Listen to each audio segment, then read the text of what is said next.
Mainit na pinag-usapan sa social media at sa iba pang platform ang di umano'y pagmamasid ni Paolo Avellino kay Kim Chiu para sa kanilang ginanap na pagtatanghal sa Asap Natin To sa California. Ngayon lang kasi naglabasan ng mga behind picture and video sa naganap na rehearsal. Agaw pansin kasi si Paolo Avellino sa di umano'y pagsiselos nito sa bawat galaw ni Kim habang katabi ang aktor na si Piolo Pascual.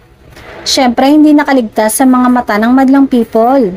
Say pa nga, naku si Paolo nagselos na kay Papa P, kaya hindi maalis ang tingin kay Kim Chiu. Pero knows naman umano lalo na ng mga taga-ASAP family na may something kina Kim at Paolo.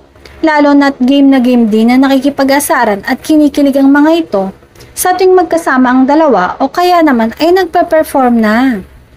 Samantala, kaya naman hindi kataka-taka na habang tumatagal, lalong gumaganda si Kim. Mas blooming ngayon dahil obvious na masaya siya sa piling ni Paolo.